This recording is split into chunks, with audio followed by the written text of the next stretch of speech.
Hello, good people of YouTube. Mountbatten here.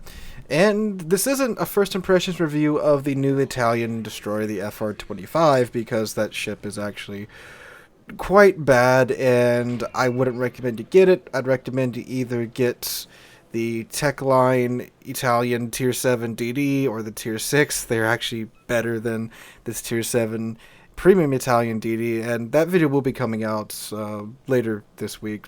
Do keep your eyes peeled for it, but if you're wondering about it, don't buy it. But we are talking about stun bombs today. So we have a dev blog with an update on the status of stun bombs, and you can tell by the title of this video that they are gone. So apparently the internal test went fairly quickly and was apparently fairly one-sided, as it should have been. So let's go ahead and look at Wargaming's own reasoning for throwing away these stun bomb mechanics. So here we go. Link to this will be in the description down below, of course. Any relevant images or artwork will be thrown up on the screen. So let's go ahead and go right through it. So they say, closed test results support aircraft carriers. Here are the results of our support aircraft carriers concept test. Last week we announced the beginning of concept testing for support aircraft carriers equipped with stun bombs and special consumables. Now we are ready to share a summary of our first experience testing these new mechanics. Stun bombs. The main purpose of these new squadrons in the initial concept was to help allies damage enemy ships with fires and floods, as well as to block enemy consumable uses. The base idea of an armament that allows you to help your allies deal damage while simultaneously having the damage reflected into your own stats was liked by test participants. However, many players found the mechanics of stun bombs to be unsuitable for our game, which was further confirmed by the actual test results. The main problems with stun bombs were their excessive effectiveness in combat against low mobility targets, as well as the lack of any mechanism to counteract the effects of these bombs. This made battles where players were up against stun bombers an unpleasant experience for most. Never could have guessed that. Taking into account both the test results and your feedback, we decided to abandon the current stun bomb design and begin developing alternative mechanics and interactions for support aircraft carrier squadrons. So, first things, thank you Wargaming for listening to the community. You didn't really need to run these tests. I could pretty much, again, me or anybody else that plays Wood Warships could have told you this and saved you the time. Now, apparently the stun bomb mechanic could be stacked with consecutive hits from consecutive squadrons, and there was this image floating around. I don't know if it was true. I saw it on Discord a couple of times of someone being locked out of their damage con for like 33 minutes. Again, don't know if this is true or photoshopped. Just saw this image going around Discord. So yeah, the ability to lock someone out of their damage con for 33 minutes is a little much. Now, are they going to try to replace this with some other type of stun mechanic or mechanic that locks you out of certain parts of your ship? Maybe, like I said in the first video, they could totally do some type of new mechanic where if your radar mask gets hit, your radar gets knocked out. If whatever part of your ship that's in real life had said equipment gets hit and gets damaged, then that equipment could get knocked out. I mean, we already have this with modules being knocked out. I mean, you can knock out turrets, torpedo tubes, the engine, the rudder, so forth and so on. So it makes sense that if, let's say, your again, your radar mask gets hit by an 18-inch shell, it goes down for a certain period of time, or your sonar dome gets hit with a shell or eats a torpedo, your sonar goes down for a certain amount of time, or your turrets get hit but don't get knocked out, but your autoloader goes down, so now your reload booster goes down for a certain amount of time. You could totally add that in a way where it's fair and balanced, very similar to the current way that modules get knocked out. I mean, it is fairly random, but I mean, it's not like you can, for sure, knock someone's engine out every single salvo like you could do with stun bombs, and it's not like you can stack that effect either. You know, once your engine gets knocked out, it gets knocked out.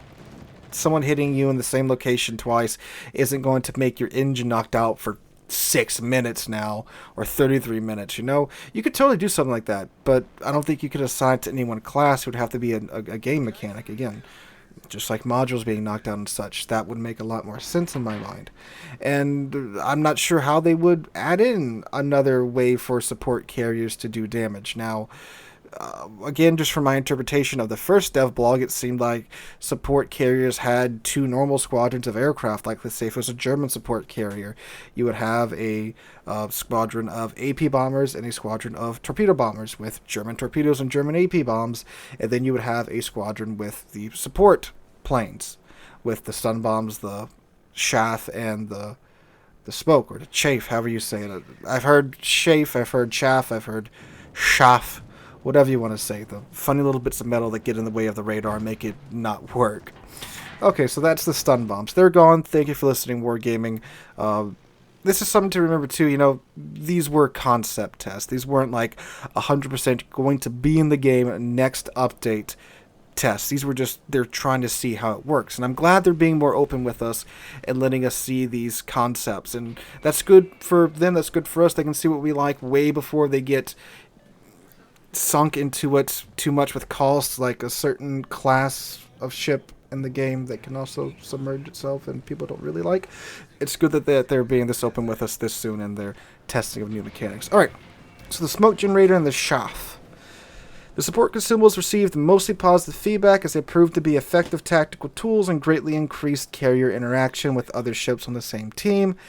However, the current concept of the new consumables is quite unpolished and will require further tweaking and improvements before they can appear in the live version of the game. For now, support aircraft carriers will return to the drawing board, where we will continue to improve their mechanics as well as look for new ideas for their squadrons and consumables. We'll keep you updated on the development process and share more details as they become available. So, support carriers as a whole, I mean, again, the smoke generator and chaff, it seems that it worked fine in testing. Of course, these are mechanics in game that probably don't have any assets for them, or if they did have any assets for these in-game tests, they were probably very rough or non-existent. Like, I don't think there's anything in a game that you could have a stand-in for chaff. It probably just appeared as a blip on the map and did what it did. But the idea of support carriers as a whole, I'm not against at all. I mean, adding more elements of team play in a team-based game is good. Again, like chaff, whatever you want to call it. The ability to drop something that was used in real life to confuse radar and make it less effective is a good thing. I mean, I don't think there's a player at higher tier that doesn't agree. There's a lot of radar in this game. It's very rare that you get in a high tier match and there's not at least one radar on either side. Although there was that case one time where one side had 3 radars and my team had no radars. Yeah, guess who won that? So I think something like that's cool. You know, something to counteract just the insane level of radar at higher tier. Not really sure you could have that in like a tier 6 support CV because there's no radar down at tier 6. I mean, there's 3 ships, the Atlanta, the Belfast, and the Indianapolis, but beyond that, not really. But yeah, at higher tier, I think it's a good idea. It's a good way to counteract a lot of stuff that's going on in the current meta. Smoke generator being dropped from an aircraft, well, not the generator, but smoke being dropped from an aircraft, like I mentioned in the first video too. That's historical, that happened. But yeah, I like this idea of a CV class that's less about the CV player, more about helping the team. I mean, CVs already, of course, they do a lot for the team. They spot, they can suppress an enemy, they can kick an enemy to death, so forth and so on. But they're mostly playing for themselves, of course, like just about everybody is. So adding in support CVs that can help everyone out is a good thing. And I would also like to see this get expanded to other classes as well. Have, you know, support battleships, support cruisers, support destroyers.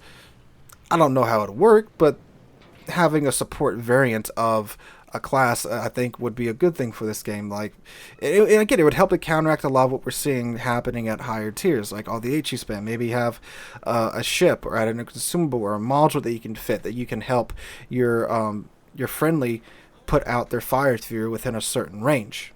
That would be pretty cool. I think it would work. I think it could work. And again, I would like to see them try and implement that in game and add some more depth to the game. I think it'd be pretty cool.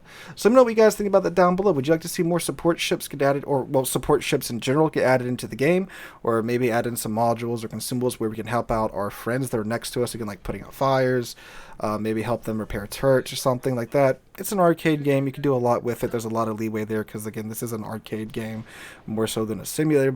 But let me know what you guys think about that in the comments down below. Just want to share this bit of news with you guys, so no need to worry about stun bombs. They are gone, thank the Lord. Hope you guys are having a wonderful weekend. If you enjoyed today's video, make sure to drop a like, leave a comment, and subscribe to the channel. When we have 35,000 subs, and I can't thank you guys enough for that.